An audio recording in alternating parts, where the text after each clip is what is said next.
janvier 1984, première conférence de Bernard de Montréal en 1984, sous le thème « Les mystères cosmiques ».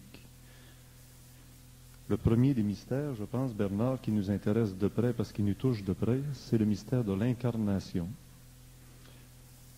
Pourquoi sommes-nous un esprit ou une intelligence limitée ou utilisant pendant un certain temps la matière qu'on appelle le corps physique? Et pourquoi sommes-nous en être humain à nous parler ici?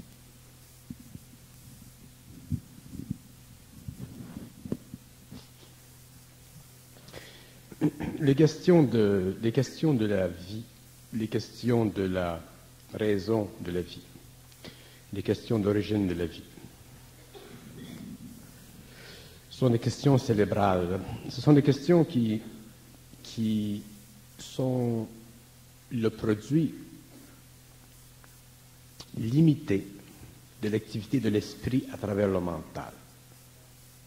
Autrement dit, les questions que se pose l'homme sont des questions qui viennent de son esprit, mais ce sont des questions qui résultent du fait que son esprit est limité dans l'exploration totale de ses plans. Autrement dit, si l'esprit de l'homme était totalement imprégné dans ses plans, dans le mental, par exemple, l'homme n'aurait pas ces questions. Parce que les questions philosophiques de l'homme sont d'origine des questions de naïveté. Ce sont des questions de naïveté dans ce sens que si l'homme était totalement dans son esprit, si l'homme avait une conscience supramentale, autrement dit une conscience totale de son esprit, il n'aurait pas à vivre l'ambiguïté de la résonance qui existe entre son esprit et son intellect. Il n'aurait pas à vivre la limitation de son esprit de par le fait qu'il est obligé de se manifester à travers un cerveau matériel. Autrement dit, l'homme ne serait pas obligé de se situer vis-à-vis le monde de la matière pour comprendre l'infinité de son esprit. Donc, il n'aurait pas de questions. Ce qu'il aurait, ce serait des réponses, simplement. C'est-à-dire qu'une question qui, normalement, demande une réponse, chez l'homme, serait simplement une réponse pour définir une question probable chez un autre homme, celui qui n'est pas supramental. Autrement dit, le phénomène de la question et de la réponse est un phénomène qui fait en sorte que l'esprit essaie de donner à l'homme rationnel une vue quelconque de sa position vis-à-vis le matériel ou l'invisible. Mais cet effort-là de l'esprit résulte du fait que l'esprit n'est pas totalement rendu conscient dans l'homme. Si l'homme était totalement conscient de son esprit, il n'y en aurait pas de questions. Il y aurait simplement des réponses. Autrement dit, l'homme serait capable d'expliquer, d'explorer ce que nous appelons naïvement les mystères. Les mystères existent pourquoi? Parce que nous sommes naïfs. Si nous étions dans notre intelligence, les mystères n'existeraient pas.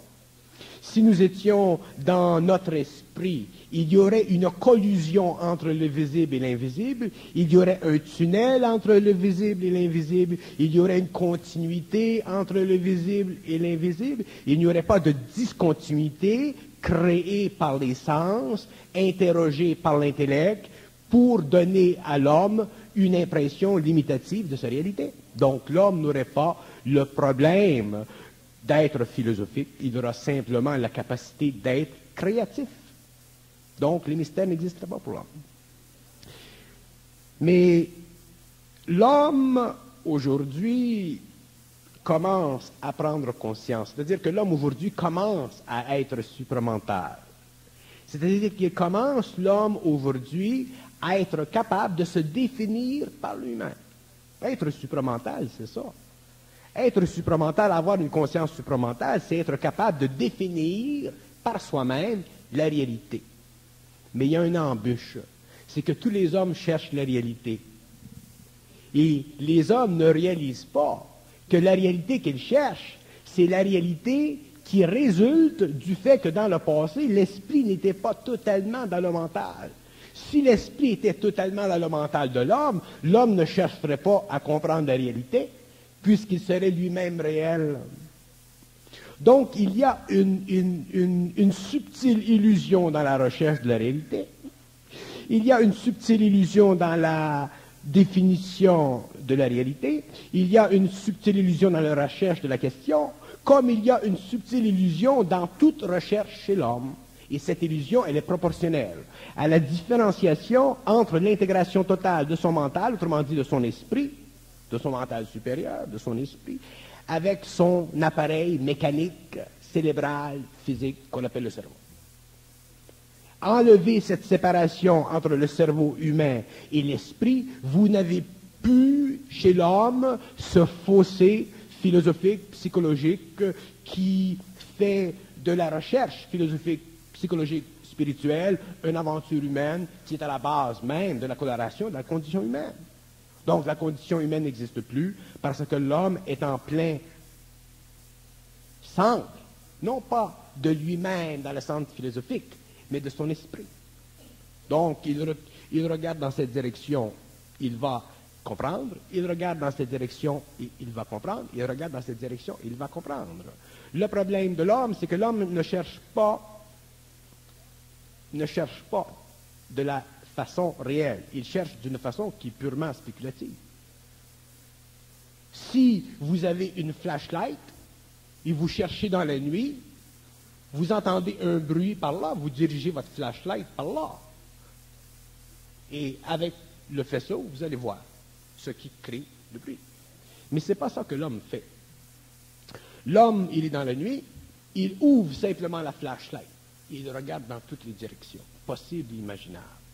Donc, qu'est-ce qui se produit? Il souffre de plus en plus d'inquiétude parce que le bruit, il est toujours là. L'homme devrait être capable de répondre à ses propres questions, de comprendre l'origine des choses par lui-même. Mais il y a une loi. Et cette loi-là, elle fait partie de l'énergie. Elle fait partie de l'esprit, cette loi-là. Et cette loi, elle est très simple. L'homme doit apprendre à se fier parfaitement à son intelligence. Et ça, c'est pas facile. Parce que pour qu'il se fie parfaitement à son intelligence, il est obligé d'apprendre d'abord à se fier à son intuition, pour ensuite en arriver à perfectionner son intuition, pour en arriver éventuellement à avoir une certitude de son intuition, pour en arriver éventuellement à ce que son intuition devienne son intelligence, pour en arriver éventuellement à ce que son intelligence soit plus grande que son intellect, pour en arriver éventuellement après à ce que son intelligence devienne parfaite, c'est-à-dire que son intelligence ne soit plus assujettie à aucun niveau par sa conscience inférieure, qui est une conscience astralisée mentalement, l'intellect. Là, l'homme commence à être libre.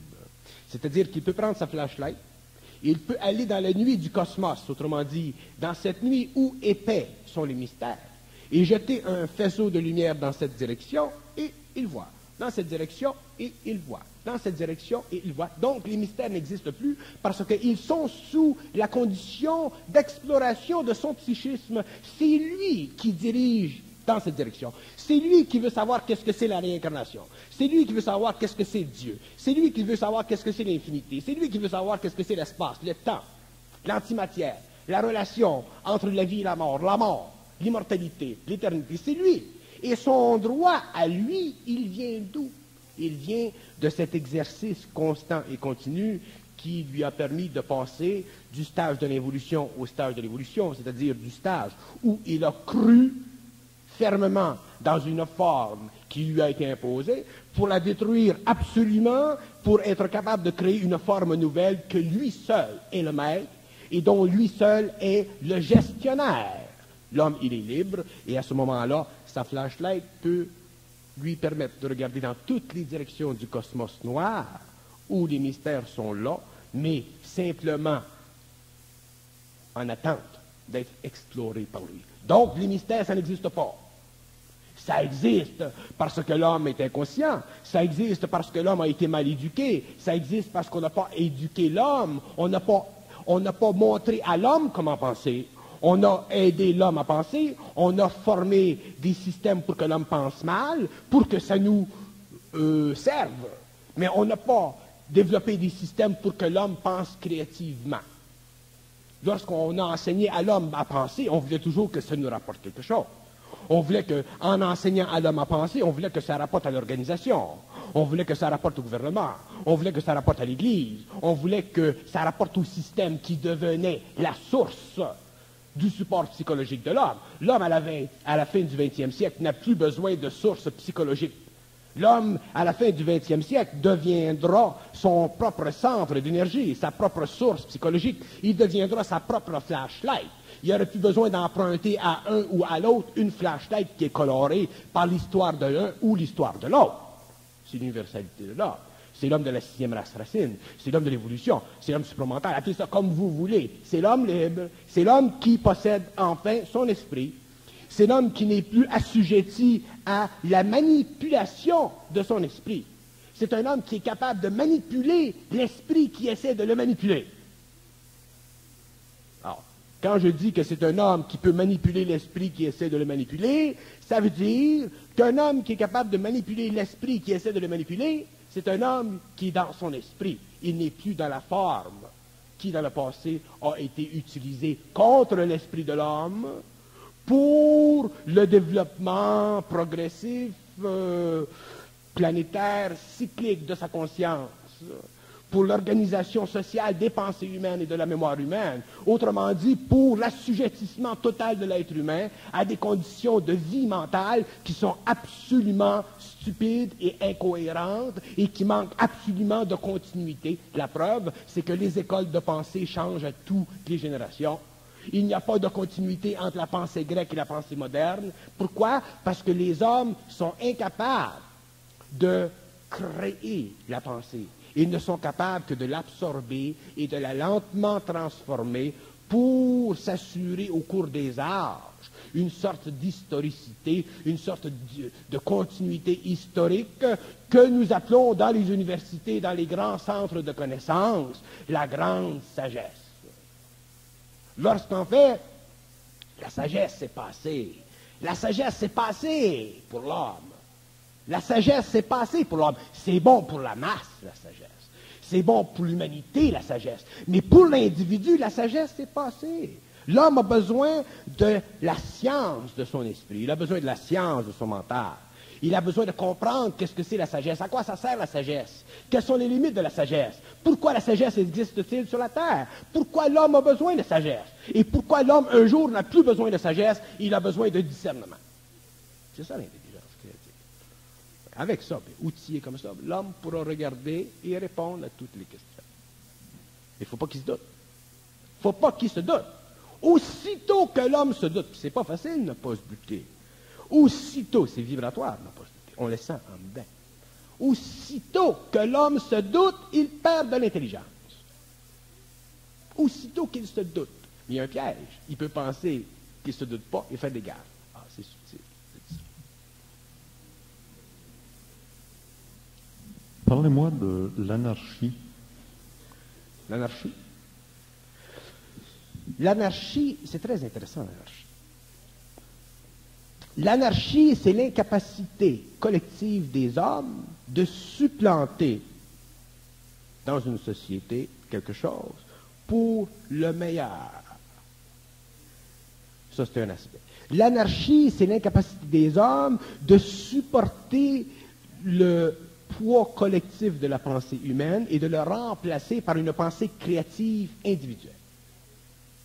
L'anarchie, c'est la bêtise collective sanctionnée au niveau politique ou au niveau économique. L'anarchie, c'est la passion politique et économique de l'homme. L'anarchie, c'est le manque total d'intelligence, mais l'utilisation à profondeur de l'intellect. Dans l'anarchie, il n'y a pas d'intelligence créative, il y a de l'intellect forcené. Dans l'anarchie, il n'y a pas d'harmonisation, il y a simplement de la complémentarité de certaines forces en parallèle. Dans l'anarchie, il n'y a pas d'individualisation, il y a simplement une individualité manifeste comme un masque qui n'est simplement que le rapport entre la très grande force astrale et un individu débalancé. L'anarchie, c'est la capitulation de l'homme conscient ou partiellement conscient devant la masse des forces internes de l'homme inconscient. Un gouvernement ne devrait jamais permettre que l'anarchie existe dans son sein. Mais déjà, l'anarchie fait partie du karma des gouvernements. Subtil. Hein? Alors, quand on regarde l'anarchie, quand on regarde l'aspect politique de la désintégration psychologique d'une volonté de vivre et de survivre, qui est l'anarchie, on s'aperçoit de deux choses. Que celui qui est anarchique n'a pas la complète compréhension de son anarchie, donc il n'a pas la parfaite réalisation de ce qu'il veut faire, donc il n'a pas la parfaite réalisation de ce que peut s'ensuivre de son mouvement anarchique, c'est-à-dire la destruction des enfants, la destruction des femmes, la destruction des familles, la destruction par le sang, et ainsi de suite. Donc, au nom de l'anarchie, on fera un plaidoyer en fonction d'une éventualité plus glorieuse. C'est ce qu'ils ont fait en Russie, les bolcheviks. Alors, on ne peut pas sanctionner l'anarchie à aucun niveau, et un gouvernement, quels que soient les gouvernements de la Terre, un gouvernement explore, remplace, même si c'est à un niveau très peu défini encore au niveau de la conscience. Un gouvernement représente toujours symboliquement la conscience d'un peuple, et un peuple n'est jamais anarchique. C'est toujours une bande de personnes ou d'individus à l'intérieur d'un peuple qui, automatiquement, à cause de l'inconscience d'un peuple, à cause de l'incapacité d'un peuple de réagir collectivement dans une instantanéité bien pensée, que l'anarchisme est possible. Donc l'anarchie, c'est une force très grande utilisée par les forces de destruction pour la transformation politique, économique de la terre, des nations, des cultures. Mais les hommes conscients ne peuvent pas et n'appartiendront jamais à un mouvement anarchique parce que l'homme conscient, c'est un homme individualisé. Pas individualiste, individualisé. Ça veut dire que là où il y a de l'harmonie, il est bien. Là où il y a moins d'harmonie, il est un peu moins bien, mais ça se tient. Mais s'il est dans un endroit où il y a trop de déconfiture, il est suffisamment centrique, mental et individualisé dans son mental pour ne pas être influencé par la déconfiture de l'anarchie. Donc un homme, Gurdjieff, c'est un exemple. Gurdjieff, durant la révolution en Russie, il est parti avec ses amis pour... Qu'est-ce qu'un homme conscient a à débattre? Des valeurs facultatives et des valeurs historiques et karmiques et totalement subjectives d'un groupe d'individus qui veut renverser un gouvernement. Vous parlez sur l'aspect politique très souvent là, dans votre discours, mais je pense à l'anarchiste scientifique Pasteur qui avait découvert des choses. Pasteur, c'est pas un anarchiste. Pasteur, c'est pas un anarchiste. Il était considéré comme tel au début. Mais oui, mais tous les scientistes qui ont découvert quelque chose ont été considérés comme des gens qui n'étaient pas dans le sillon tracé de la science. Parce que les gens dans la science qui font partie du sillon tracé de la science sont justement les scientifiques qui n'ont aucune valeur. C'est plein dans le monde de doctorats, de PhD qui n'ont aucune valeur. C'est simplement de la poussière. Ce sont des gens qui ont de la mémoire. Ce sont des gens qui continuent dans le monde le jeu espiègle de l'esprit cartésien. Ce sont des gens qui n'ont pas de pouvoir dans l'esprit. Ce sont des gens qui ne sont pas capables de toute une vie prendre un sujet et le faire exploser à la face du monde pour découvrir éventuellement que derrière le mental d'un homme, il y a un esprit dans l'homme et l'esprit vainc toujours l'intellect. Donc, les pasteurs, les grands de ce monde, qui ont fait quelque chose dans le monde, les gens qui... Moi, je vais vous dire une chose. Les hommes dans le monde qui ont quelque chose à donner à l'homme de la terre ne peuvent pas, dans le temps de leurs paroles, de leurs mouvements, de leurs recherches scientifiques, être appréciés parce qu'ils sont too much. Ça casse les gosses au petit cul. Puis il y en a des millions de même. Puis ce sont ces petits culs-là, là, qui sont bien à l'aise dans leur chaise à l'université. l'électricité, là. Puis il faut pas toucher à ça, cette chaise-là. Les tremblements de terre, ils n'aiment pas ça. Bon, ben, ce sont ces petits culs-là qui nous remplissent le cerveau. Puis ceux qui sont solides, là, ceux qui sont dans des laboratoires à noirceur puis qui travaillent pendant des années, souvent, ils ont le temps de mourir avant que leurs idées parviennent. Mais la puissance de leur esprit, elle est où? Elle est dans l'utilisation parfaite de leur personnalité à travers les âges. Puis dans un temps quelconque, l'esprit vint. Dans un temps quelconque, ça passe à travers la forme parce qu'il y en a un autre qui a fait une connexion, puis whoop, paf. Fait que ça, c'est la situation de l'homme. Vous savez, on parle de politique. J'ai déjà parlé en politique. Dans la politique, si on parle de politique, un homme qui est puissant dans la politique, qui a quelque chose, il ne peut pas être aimé. Il va être aimé s'il sauve le monde temporairement. De Gaulle, c'est un exemple. De Gaulle, ils l'ont aimé, De Gaulle, là, parce que là, il est revenu puis il a redonné une nationalité, une identité à la France, après Pétain, la gang, bah. Mais quand c'est fini, ça, quand le peuple a été un petit peu rassuré, là à ce moment-là, tu vois encore la même division. T'sais, la France, il y a 50 000 fromages, il y a 50 000 opinions. T'sais. C'est le même phénomène. Alors, dans la politique, c'est la même chose. Quand il y a un homme qui a moindrement du caractère, de l'esprit, coloré, si vous voulez, pas des saints, les politiciens. Bon, pas des initiés. Les initiés, c'est des saints. Mais celui qui a de l'esprit un petit peu, là, même malgré la personnalité, bon, c'est too much. On est écrasé par eux autres. On est écrasé. Leur bol, c'est too much. Leur grande gueule, c'est too much. Nous autres, on voudrait avoir des gars avec la bénédiction. Là. Qu'est-ce que tu peux faire avec ça? Tu peux rien faire. Drapeau, il a fait quelque chose avec la ville de Montréal. Pourquoi est-ce qu'il a fait quelque chose? Parce que c'est une tête de cochon. C'est pour ça qu'il a fait quelque chose. C'est de valeur, il est obligé de dépenser plus d'énergie qu'il n'aurait dépensé si ça avait été dans un autre milieu. Mais c'est pour ça qu'il a fait quelque chose. Fait que tu es obligé dans le monde, si tu veux faire quelque chose en politique, d'être quelque chose de... Puis si tu ne l'as pas, là, tu fais rien. Final. Puis ça a toujours été de même. Anyway. Tu t'imagines, moi, en politique? Hey, la chaise à craquera. C'est pour ça que j'y vais pas. Je reste bien tranquille.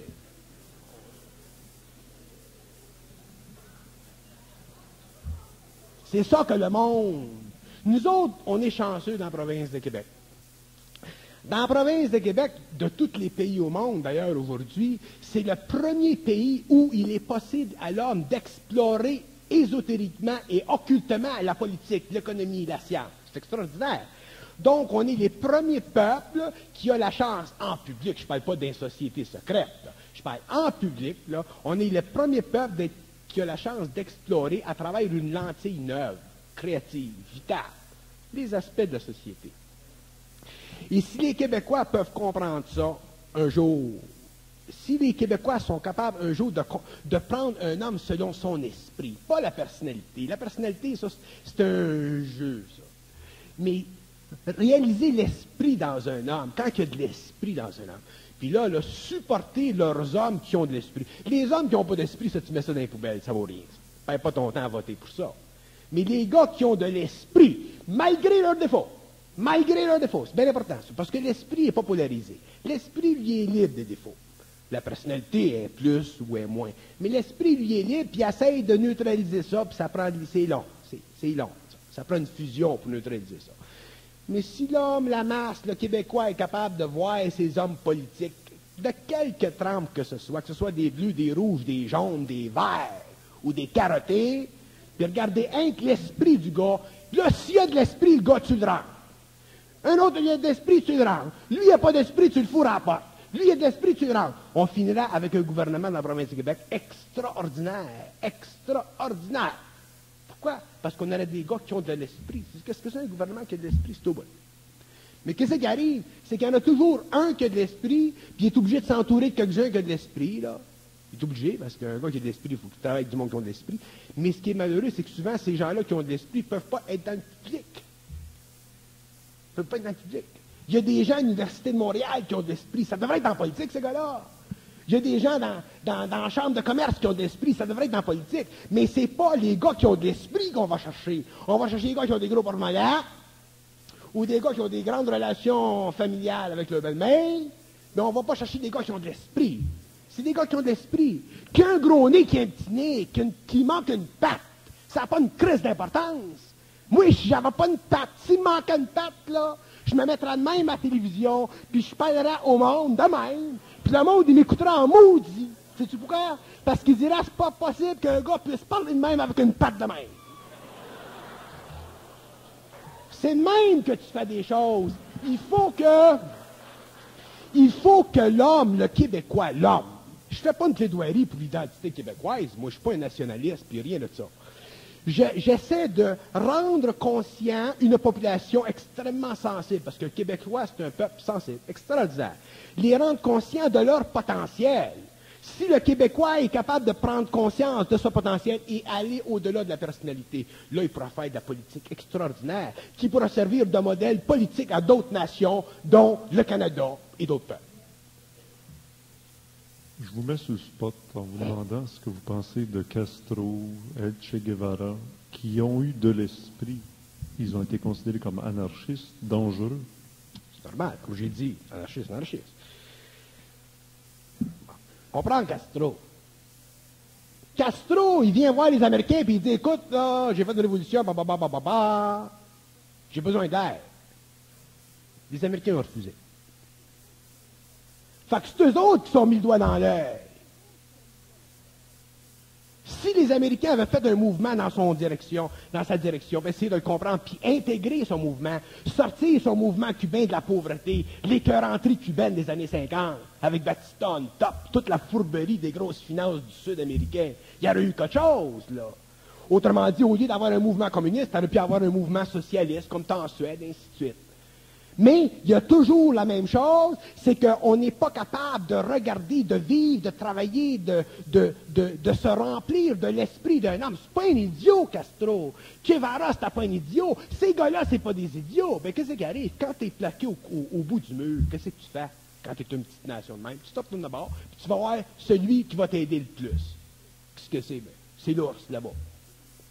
Eux autres, ils regardent toutes les situations possibles, imaginables dans le monde pour mettre leurs pattes dessus, puis ils sont pas pressés, puis ça marche rien. Pourquoi? Parce que nous autres, les Occidentaux, on est naïfs. On n'est pas capable de voir que quand un peuple a plein de casse, il est temps de faire changer quelque chose. On attend toujours à la dernière minute, puis à la dernière minute, puis à la dernière minute. Il y a eu le FLQ dans la province de Québec il y a quelques années, là. C'est encore un phénomène de dernière minute. Heureusement que Trudeau met un hache là-dedans, parce que là, ça allait été encore plus loin. Mais ça montrait déjà que pourquoi ça? Si le monde se plaigne, puis s'il y a des cellules comme les FLQ, bien grouillez-vous le cul, puis faites quelque chose. Qu'est-ce qui va pas? Il y a quelque chose qui va pas. Attendez pas à la dernière minute. Puis l'homme attend toujours à la dernière minute. D'ailleurs, c'est le problème des gouvernements. On attend à la dernière minute, puis à la dernière minute, puis après ça nous saute d'en face. Penses-tu que les gens veulent changer leur peuple, veulent démolir leur building, leur monument, puis leur histoire, tuer leurs frères? Les gens veulent de l'équilibre social, ils veulent de la justice sociale. Mais on n'a pas le courage, on n'a pas l'intrépidité et on n'a pas la vision profonde de l'esprit pour faire le changement qu'on doit faire dans le temps de l'esprit. Donc, on paye le prix historiquement. Si les grands centres des cerveaux humains, les universités, s'occupent plus de l'intellect que de l'esprit, où irons-nous chercher le laboratoire de l'esprit ou des humains qui sont fidés? Je vais te dire une chose, Richard. Moi, je travaille dans un milieu où je prends conscience très près de l'impossibilité politique de l'homme d'aujourd'hui de faire quelque que ce soit pour la politique mondiale. Fait que parlez-moi pas de politique, parlez-moi pas du marché économique européen. L'homme est incapable de faire quoi que ce soit. Pourquoi? Parce que l'homme est incapable aujourd'hui de rassembler les forces de l'esprit des politiciens, des différents peuples et des différentes nations. Et la situation de l'homme aujourd'hui, elle va continuer, puis elle va continuer, puis elle va continuer, puis elle va continuer, puis elle va continuer. La seule chose que je demande à l'homme aujourd'hui, surtout aux Américains, c'est de ne pas se faire blindfolder par les Russes. C'est ça que je demande. Le reste, je m'en occupe pas. Je m'en occupe pas. Traduction française. Traduction française, ça veut dire faites-vous pas chier par la Russie. Faites-vous pas blindfolder par la Russie. Faites-vous pas prendre dans le jeu très intelligent de la Russie. Ouvrez vos lumières. Ouvrez-les vos lumières. Les mouvements antinucléaires. C'est qui pour ça, puis qui sait qu'en même temps se crée un armement absolument extraordinaire de l'autre bord. Fait que les gens, il est temps que les gens commencent à ouvrir la lumière. Attendez pas trop tard. Attendez pas trop tard. Auriez-vous eu des confidences de notre ami Pierre-Éliott Trudeau, avec sa mission de paix à travers le monde, qui s'est rendu compte que les grands politiciens ne comprennent pas l'essentiel? Les grands politiciens ne comprennent rien. Il y en a quelques-uns qui comprennent quelque chose. Puis ceux-là, en général, ils se font descendre. Il faut qu'ils se cachent. Ne parlez pas de Trudeau. Je ne suis pas ici pour parler de Trudeau. Tout ce que je peux vous dire de Trudeau, c'est que Trudeau, c'est Trudeau. C'est nouveau. Bon, Trudeau, c'est Trudeau, puis j'enlèverai jamais un poil sans tête.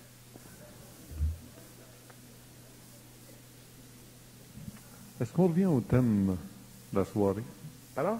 Si on revient au thème de la soirée qui était... Ouais, tout ça, ça fait partie de la soirée. Le mystère de l'incarnation, pourquoi on descend l'esprit ou l'esprit se sert de la matière humaine pour vivre des expériences. Ça sert à quoi? C'est une bonne question.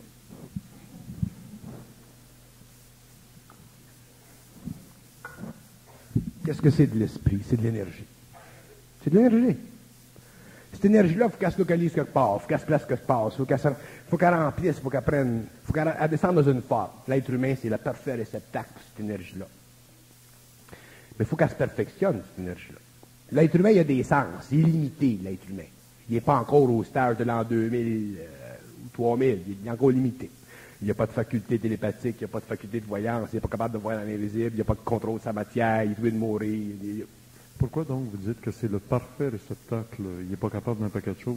C'est le parfait dans ce sens que l'homme, l'être humain, le corps, le mental, l'émotion, tout ça, c'est un réceptacle pour l'esprit, que l'esprit utilise pour sa propre transformation au cours des siècles, puis des siècles, puis des siècles, puis des siècles. Mais, tant que l'esprit, cette énergie-là, n'a pas été libérée de la mémoire, tant que cette énergie-là n'est pas libérée des lois de réincarnation, elle n'a pas de pouvoir sur la Terre.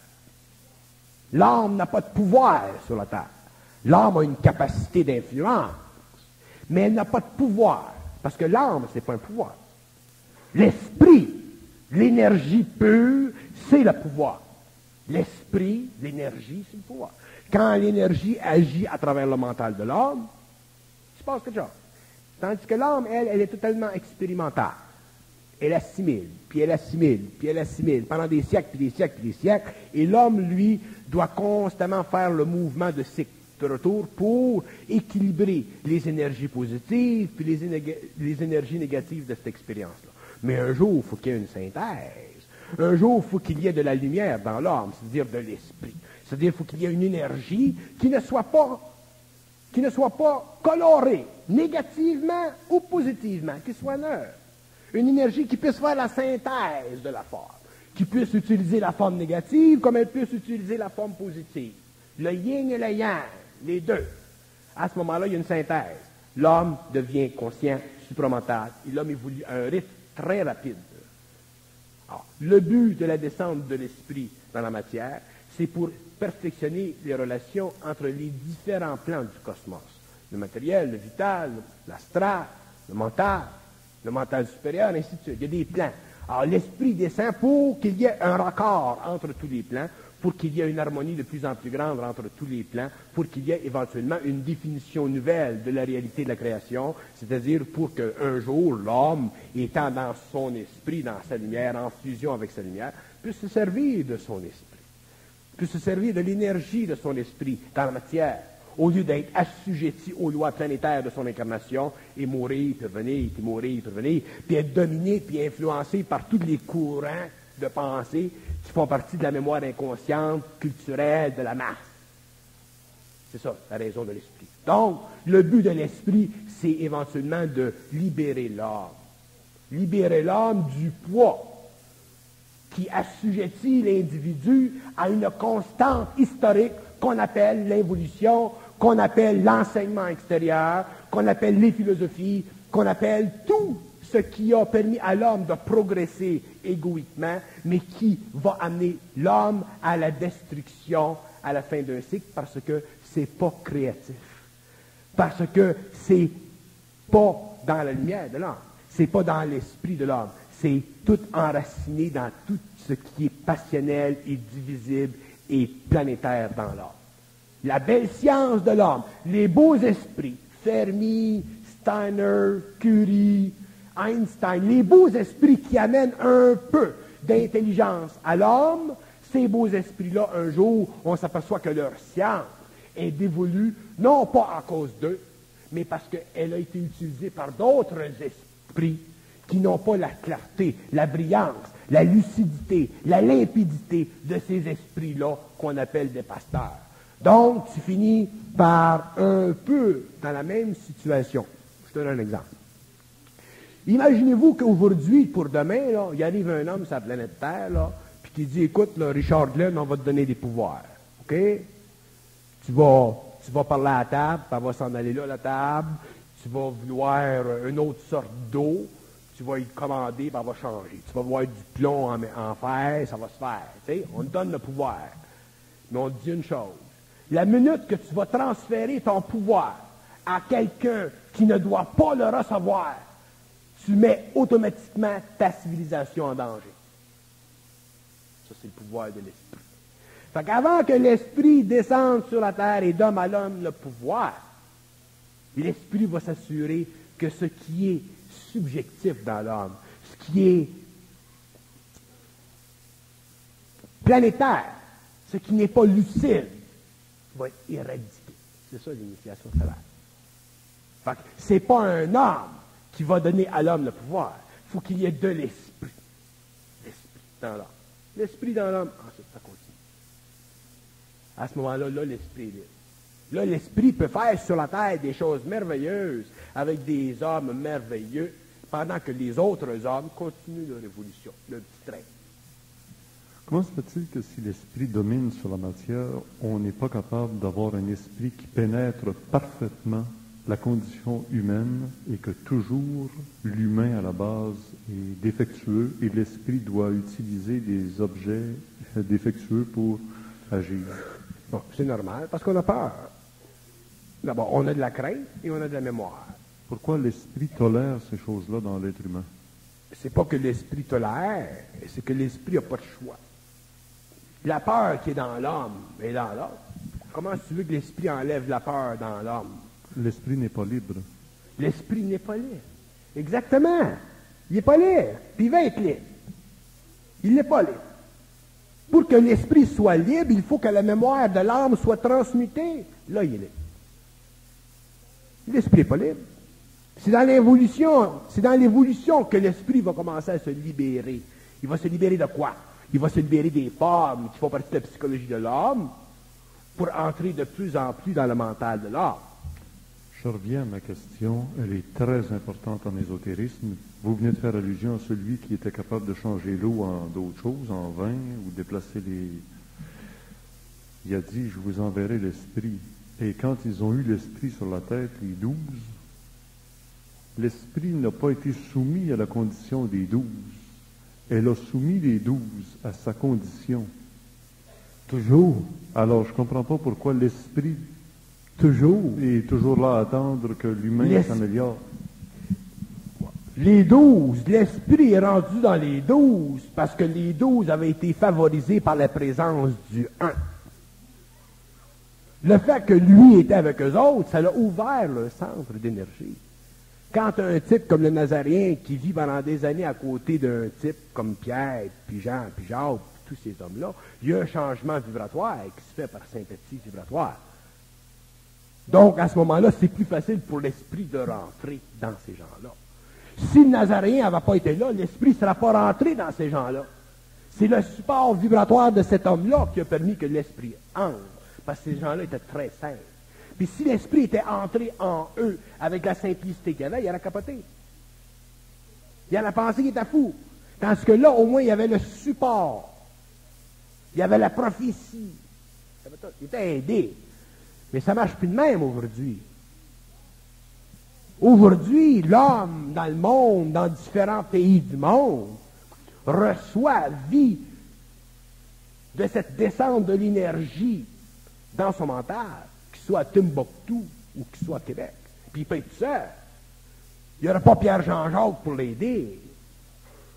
Et c'est là que l'homme, il faut que l'homme soit d'un certain esprit. Et s'il est d'un certain esprit, quand ça vient le temps, ça se fait. Et l'homme passe à travers, parce que c'est pas facile. C'est pas facile vivre, recevoir cette énergie-là. C'est pas facile. C'est une grande souffrance, parce que l'homme vit dans le passé. L'homme vit au niveau de sa personnalité, il ne vit pas au niveau de son esprit. Donc c'est une grande transmutation. Mais quand ça vient, ça vient. Puis il n'y a rien qui peut empêcher ça. Alors, je ne comprends toujours pas pourquoi les êtres humains vivent sur la Terre dans la condition dans laquelle ils vivent, puisque l'esprit est parfait au départ et devrait être capable de purifier les... L'esprit n'est pas parfait au départ. L'esprit n'est pas complet dans sa descente. Parce qu'il y a trop d'âme. Il y a trop de mémoire. On est de la mémoire. On ne peut pas servir 2 maîtres à la fois, la mémoire et l'absence de mémoire. On est trop de mémoire. On est fait de mémoire. On parle de la mémoire. Tu écoutes quelqu'un parler, puis tu peux voir dans quel livre il a pris ça, dans quelle année il étudie ça, puis qui c'est qui a dit ça. On est de mémoire. Donc, on n'est pas capable de créer des formes nouvelles qui nous permettent d'enregistrer dans notre mental une nouvelle vibration, c'est-à-dire une nouvelle connaissance. Donc, on est toujours prisonnier du passé. On est comme les vieilles femmes qui tricotent, qui tricotent, qui tricotent. Mais comme ils tricotent toujours des nouvelles couleurs, puis une nouvelle forme, on dit, es-tu beau? Quand je t'ai fait un beau chandail neuf.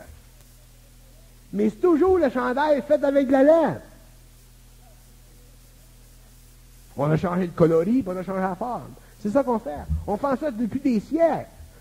Il est temps qu'un jour, on le foute dans les airs, le chandail, puis qu'on fasse d'autres choses. On ne sera plus des humains à ce moment-là. Non, on ne sera plus des humains. On ne veut pas être des humains. On a peur de ne pas être des humains. On ne veut pas être des humains. Il y a du monde qui ne veulent pas être des humains. Il y a du monde qui voudrait voir des extraterrestres, qui voudrait être des extraterrestres. Il y a tout ça de monde dans le monde. Non, mais... Aussitôt qu'on dit que l'homme, quand l'esprit devient libre dans l'homme devient réellement un être humain. On n'est pas des êtres humains, là. On est des animaux intelligents. On n'a même pas le droit de s'appeler des êtres humains. On est des animaux perfectionnés. Des animaux intelligents. On n'est pas des êtres humains. Si on était des êtres humains, on n'aurait pas les problèmes qu'on a. Vous crachez sur la mémoire et quand je vous dis on ne Je sera crache plus... la mémoire, je piétine dessus. Parce que moi je suis proche de vous puis...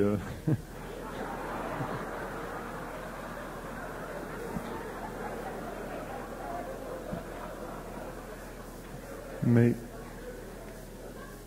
s'il n'y avait pas cette mémoire essentielle dans chacune des cellules biologiques, le corps humain ne pourrait pas se reproduire. Oui, mais de c'est la pas même ça que je façon. veux dire. Donc la mémoire est essentielle pour la biologie. C'est pas ça que je veux dire. Je dis pas que la mémoire n'est pas essentielle, elle est vitale, la mémoire. Le monde ne comprenne pas ce que je veux dire quand je veux dire quelque chose. C'est ça le problème avec le monde. C'est pas ça que je veux dire. Je veux dire l'attachement à la mémoire, l'attachement à la forme. La mémoire, c'est simplement l'enregistrement conscient ou inconscient d'une forme. Mais si la forme est plus bonne, Christ, laisse-la là, la forme. Lâche-la, la forme. Le monde, ils ont une forme, puis ils gardent. Ils veulent pas lâcher. C'est ça, cette mémoire-là que je piétine. C'est une forme qui est bonne, elle est utilisable, elle sert. Mais si une forme est plus bonne, c'est cette mémoire-là que je veux dire. Il faut que l'homme soit capable de lâcher la forme. Quand l'homme apprendra à lâcher la mémoire, qui ne lui sert plus, il développera une autre mémoire. Une mémoire créative. Une mémoire qui engendre une plus grande capacité créative. L'homme commencera à comprendre les mystères. Comment est-ce que tu veux comprendre les mystères, Richard Glenn, si tu es pogné avec les idées d'un clerc au 17e siècle. Comprends-tu? Comment tu veux comprendre les mystères si t'es pogné avec les idées du monde au début du siècle qui parlaient de... Comment est-ce que ça s'appelait, les petites filles, là, qui ont vu Fatima. Tu sais? Mais si t'es pogné avec la mémoire, puis t'as pas la force mentale et émotive de la faire sauter, la mémoire, comment est-ce que tu veux que ton esprit t'éclaire? C'est pas grave. Moi, si je vais dans mon esprit puis je dis, écoute donc, Bernard de Montréal, de l'autre bord, c'est-tu vrai ça, la fête de Fatima, ça s'est-tu placé de même? Le soleil s'est-tu déplacé? Sais-tu qu'est-ce que ça va me répondre? Ça va me répondre, demande-moi une question comme du monde sans dessin. Tu sais bien que ça se déplace pas, le soleil? Ah, là, on m'a commencé à comprendre quelque chose. Puis là, si je vais puis je dis, ben oui, mais le monde, ils disent que le soleil s'est déplacé. Mais ils vont me dire, le monde dans ce temps-là était ignorant. Le monde dans ce temps-là n'avait pas de contact avec leur esprit. Puis ceux qui avaient contact avec leur esprit perdaient leur job. Ouais, il y en a. Il y en a qui savaient ce qui se passait à Fatima. Mais tu fermes ta gueule en 1900 quelque. Là, on est rendu en 1984, là, on commence à avoir un petit peu plus de liberté au niveau de la parole. Mais dans ce temps-là, tu perdais ta job si tu étais psychiatre ou docteur ou professeur ou maîtresse à l'école. Si tu étais curé, c'est encore pire, tu sais. Bon, alors, il y avait des règles. Le monde respectait les règles dans ce temps-là. Mais nous autres, on est rendus en 1984. Puis le jeu, maintenant, de l'esprit, c'est d'apprendre à l'ego comment regarder dans tout le fouillis de la mémoire, puis dire, ouais, ça a du bon sens, ça a du bon sens, ça, tu fais sauter ça a du bon sens. Tu fais un clean-up de temps en temps. Nous autres, on a des maisons, puis on n'a jamais nettoyé le salon depuis 60 ans. Imagine-toi s'il y en a de la poussière. Puis on dit, viens chez nous, c'est beau. Tu t'assis là-dedans, puis la poussière te monte aux oreilles. Bien, il faut que l'homme apprenne à faire un clean-up dans sa mémoire. Puis, comment est-ce qu'on fait un clean-up? C'est facile. Tu rencontres du monde dans la vie, tu lis des livres, tu rencontres des politiciens, des économistes, des psychologues, des historiens, des occultistes, des francs-maçons, ça demande. Puis le gars, il te parle. Bon, tu regardes la mémoire, c'est de la mémoire de l'humanité, tu regardes, puis ça a du bon sens, tu le gardes. Fait que là, tu as un rapport avec lui. Mais si ça n'a pas de bon sens, mais tu lui dis que ça n'a pas de bon sens. Mais si tu n'es pas capable de dire que ça n'a pas de bon sens, lui, ensuite, il va aller voir un autre, puis ensuite, l'autre, il va aller voir un autre. Fait qu'on devient du monde là, qui se promène dans le monde, là, il n'y en a pas une autre qui a du bon sens, puis on rend tout le monde sans bon sens. Fait qu'il mène tout son avance.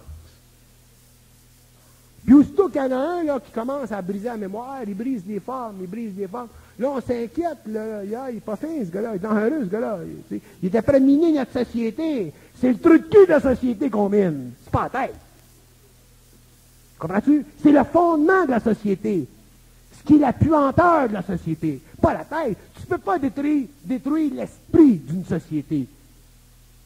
Mais tu peux changer la condition interne de l'esprit d'une société. Et ça, l'homme va le faire. Moi, je suis simplement un exemplaire là-dedans. Il va y en avoir d'autres dans différents pays. En Allemagne, en Autriche, en Russie, aux États-Unis. Il va y en avoir partout. Tu ne peux pas empêcher l'esprit de passer à travers la personnalité de ceux qui ont de l'esprit. Fait qu'un jour, il va y avoir un gars, puis il va y en avoir un autre, puis il va y en avoir un autre. On ne parlera pas pareil, c'est évident, mais on va tout avoir le même esprit. Autrement dit, on va tout avoir clair. Il y a une espèce de confusion dans ce que vous transmettez, en tout cas présentement. Je reprends l'exemple de 1917, Fatima, quand vous dites, si vous demandiez, là, vous, Bernard de Montréal, au supramental, est-ce que le soleil s'est déplacé puis allé en dessous des nuages? Vous avez répondu que le supramental vous dirait, ben écoute, cave, ça ne peut pas se déplacer le soleil. Aujourd'hui, 1917, on sait, ou en 1984, que le soleil ne peut pas se déplacer. Mais si vous reculez à l'époque de l'Égypte ancienne, on était sûr que le soleil se déplace et la terre ne bouge pas. Donc, il a fallu se servir d'une mémoire intelligente et scientifique et intellectuelle pour être capable de discerner ce qui fait l'affaire et ce qui ne fait pas l'affaire, comme vous nous dites. Bon, oui, mais ça, c'est au niveau de la déduction. Si l'homme était dans son esprit, il n'y aurait pas besoin de la mémoire scientifique ou de la mémoire déductive ou de la mémoire historique pour savoir que le soleil ne se déplace pas. L'esprit a toujours su que le soleil ne se déplace pas. Est-ce que c'est le même esprit qui a communiqué la cosmogonie du Lancia? Ah, ça, c'est une question. L'esprit qui a communiqué à la cosmogonie d'Urantia, c'est l'esprit qui a communiqué à la cosmogonie d'Urantia. Moi, j'ai mon esprit. Puis si je regarde la cosmogonie d'Urantia, je le regarde avec mon esprit. Comprends-tu? Fait que c'est pas moi à faire l'apologie de la cosmogonie d'Urantia en public. La cosmogonie d'Urantia devrait avoir suffisamment d'esprit pour se tenir par elle-même. Si elle n'a pas suffisamment d'esprit pour se tenir par elle-même, la cosmogonie d'Urantia, un jour, il va y avoir un esprit qui va en faire sauter. Ou il y a un jour, il y a un esprit qui va en faire sauter une partie. Ou un jour, il y a un esprit qui va arriver pour soulever des mystères dans la cosmogonie d'Urantia. C'est même que ça marche. Fait qu'en attendant, ça sert. C'est un grand livre. Autrement dit, l'esprit, c'est la descente dans la matière de l'énergie. L'énergie, c'est l'intelligence. L'intelligence, c'est l'organisation consciente de la conscience atomique mondiale, universelle, dans tous les absolus. Donc, l'intelligence, c'est pas ce qu'on pense, nous autres. Nous autres, on pense que de l'intelligence, c'est de l'intellect, c'est pas ça. L'intellect, c'est simplement une manifestation subjective, inférieure de ce qu'on appelle l'intelligence. Puis l'intelligence sur le plan humain, c'est pas l'intelligence sur d'autres plans. L'intelligence, c'est de l'énergie. L'intelligence, c'est intégré dans le mouvement de l'énergie, ce qu'on appelle le phénomène de l'intelligence. Quand ça connecte cette affaire-là avec le mental, on a la phénoménalisation sur la Terre du principe d'intelligence. Et plus ça s'ajuste le mental, mais plus la phénoménalisation est grande. Donc, plus l'organisation de la matière, en fonction de la volonté, devient puissante, belle, esthétique, et ainsi de suite. Donc, ça fait partie de l'évolution de l'âme. Donc, il est temps qu'on commence à la fin du 20e siècle de se déconstiper intellectuellement, puis voir que l'intellect, c'est beau, parce qu'il y a de la belle mémoire qui fonctionne là-dedans. Ce qui est bon, c'est bon. Mais ce qui n'est pas bon, il faut qu'on le mette. Si on n'est pas capable de faire ça, mais automatiquement, on retarde notre évolution. J'ai rien contre la mémoire. La mémoire, c'est fantastique. D'ailleurs, on va vous en parler de la mémoire un jour. Qu'est-ce que c'est que la mémoire? Mais in the meantime, ce qu'on doit comprendre, c'est qu'on doit nettoyer notre mémoire. Puis on a peur de nettoyer notre mémoire. On a peur. Parce qu'on est émotif d'abord. On a de la crainte. On a peur de se tromper. On n'est pas sûr. On n'est pas sûr. On demande l'opinion aux autres. Fait qu'on n'a pas de centricité, on n'est pas capable de vivre de notre esprit, puis dire, ouais, ça c'est fini, ça a servi pendant 10 000 ans, là, c'est assez long. Ça a servi pendant 3 000 ans, t'enlèves ça, t'enlèves ça. Là que tu commences à avoir être clair, tu commences à respirer. Là, tu peux parler au monde. Sans ça, tu ne parles pas au monde, tu jases. Mais quoi enlever? Enlever tout ce qui n'est pas intelligent.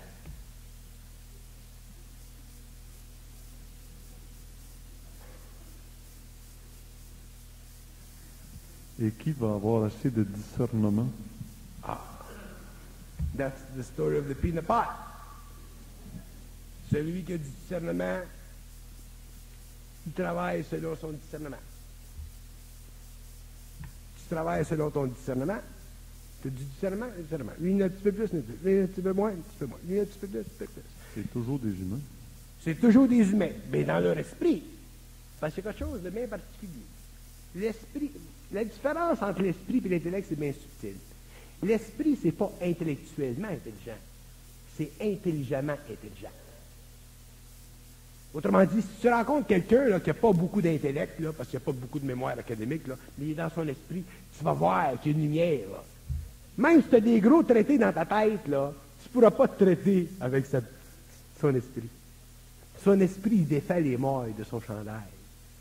Il défait. C'est fin, l'esprit. C'est bien intelligent, l'intelligence. L'intellect, c'est pas intelligent. C'est de l'organisation systématique d'une mémoire bien coordonnée pour remplir la fonction symbolique du mental humain. Ça, c'est le mental. Mais de l'esprit, c'est quelque chose. L'esprit, c'est du stock. Fait que l'esprit, quand ça rentre dans l'ego, à ce moment-là, ça rend l'ego créatif. Ça rend l'ego coordonné dans sa réalité, au niveau mental, émotionnel, vital, physique. Autrement dit, ça rend l'homme réel, de plus en plus. C'est ça l'intégration, c'est ça l'évolution. Ça prend un certain temps. Ça m'a l'air une démarche très scientifique et très peu spirituelle. Oh, dans l'esprit, mon cher, il n'y a aucune spiritualité. Dans l'intelligence pure, il n'y a aucune spiritualité. La spiritualité, c'est la machination astrale. des forces intérieures du cosmos contre l'homme. La spiritualité, c'est de la politique cosmique. C'est de la politique cosmique. C'est écœurant. Mais ça, il faut le comprendre. Je dis pas que c'est pas bon.